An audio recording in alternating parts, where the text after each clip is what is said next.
Muraho neza nshuti zanjye zo kuri Star 204 TV, ikaze yambi. Niba ari ubwa mbere tugiye kubana, kora subscribe kuri iyi channel yacu kugira ngo tuzajye tubana mu biganiro byacu byiza. Kandi niba dusanzwe tubana, Imana ikompera umugisha kuko uri umuntu w'agaciro. Uyu munsi rero nabateguriye ko kiganiro kivuga ku ndwara 7 zivurwa n'indimu cyangwa se amazi wakamuriyemo indimu. Hanyuma uraza kumenya neza uburyo wakwirinda izo ndwara ukoresheje kunywa amazi arimo indimu buri gitondo, kandi bibaye byiza ukayanywa ari akazuyazi. Ikibazo cya mbere tugiye guheraho cyangwa se indwara ya mbere ni ibiheri. Ibi bishishi byo mu maso, burya indimu cyangwa se amazi arimo indimu ni umuti mwiza cyane kuri ibi biheri byo mu maso. Ubusanzwe abantu bazi ko gusiga indimu ku ruhu ari byo bikiza ibiheri vuba, nyamara biba akarusho iyo uyinyoye mu mazi kuko vitamine C irimo irwanya ibiheri bigakira vuba. Ndetse kuyanywa no kuyakaraba mu maso 2 mu cyumweru byaguha umusaruro wihuse, bigatuma bya biheri ndetse n'inkovu bishiraho, bityo ukagira uruhu rwiza. Indi ndwara ya kabiri ni umubyibuho ukabije cyangwa se ikibazo cya kabiri. Burya 85% by'abantu babyibushye cyane ni uko batabasha kugenzura ubushake bwo kurya cyangwa se apeti yabo. Iyo wafashe rero amazi arimo indimu mu gitondo cya kare, akaba aricyo kintu ubanza mu nda, biba byiza iyo ayo mazi ari akazuyaze. Burya bigufasha kudashaka kurya buri kanya, mbese bimeze nk'ibyica apeti.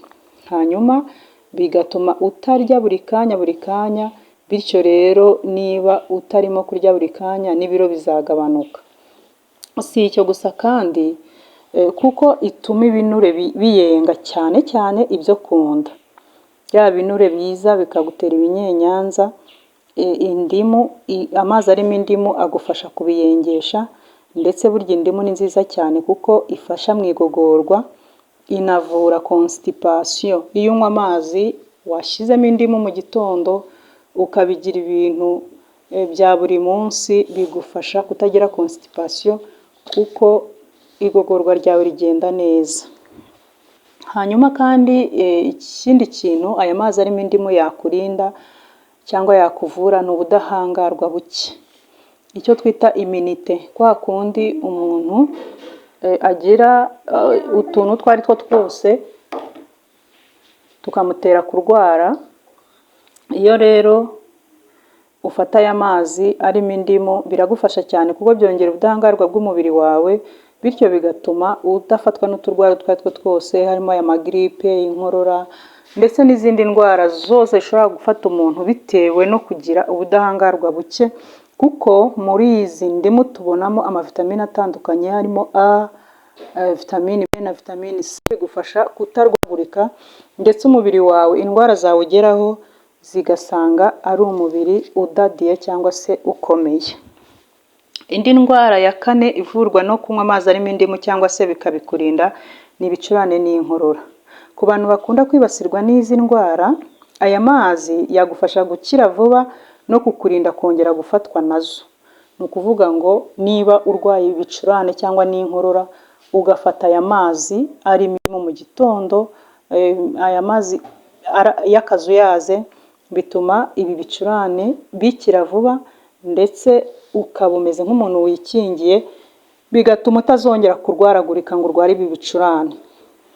Ikindi kintu cya 5 wafashwa n'aya mazi arimo indimu ni igihe ufite inzara zicikagurika, zaba izo ku birenge cyangwa izo ku ntoki. Hari abantu batajya bakuza inzara, ugasanga niba karakaje ugahise gacika kandi wenda zikunda akeneye kuzitereka.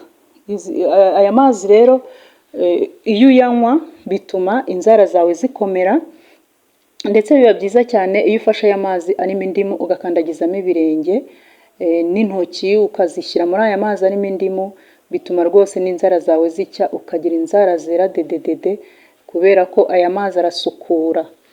Ikindi kintu cya 6 ni umunaniro n'amavunane. Mu gihe ukunda kumva ufite amavunane n'umunaniro, kwa kundi umuntu aba yakoze akazi kenshi cyangwa se ku bantu bafata agatama ukumva waramukanye hangover. Aya mazi arimo indimu aragufasha iyo uyanyweye, kuko wumva iminaniro no kumva wavunaguritse. Aya mazi arimo indimu aragufasha cyane, bigatuma wongera kugira imbaraga ndetse ukumva ugaruye imbaraga mu mubiri.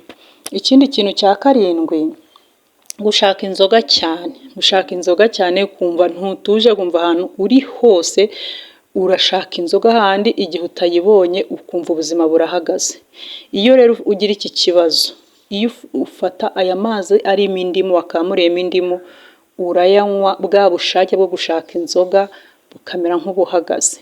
Ikindi, iyo ushatse ngo uziveho burundu, aya mazi ugiye uyafata ukabigira by'akamenyero ukajya uyanywa, ntabwo rwose wongera kuzishaka cyane ngo uzirarikire, kuko aya mazi aragufasha, bigatuma ubwo bushake bwo kumva ushaka inzoga buri kanya bigenda bishira gake gake, ukazisanga rwose aya mazi warayakunze ku buryo n'inzoga wazikuraho. Ibi mbivugiye ko hari abantu baba bashaka kureka inzoga ariko ugasanga birabananiye kubera uko umubiri wabo uteye. Niba ushaka rero kureka inzoga, wakoresha aya mazi arimo indimu, ukazajya uyanywa mu gitondo, ndetse n'ikindi gihe cyose wumva utekereje inzoga ugahita unywa aya mazi. Bizagutera umubiri mwiza ukeye unoze, ndetse bituma ugira n'ubuzima bwiza, kuko burya inzoga si nziza ku mubiri wacu. Murakoze cyane rero, mwakoze kubana natwe. Nabibutsaga ko niba uri mushya wakora subscribe kuri channel yacu ya Star 204 TV. Hanyuma niba dusanganwe nawe, wibuke kuduha like, comment, ndetse iki kiganiro ugisangize n'abandi benshi kugira ngo bamenye ibyiza by'amazi arimo indimu, kuko ni amazi meza. Nakwifuriza buri muntu wese kuyagira amazi ye ya mu gitondo. Murakoze cyane rero, Imana ibampere umugisha. Bye bye bye.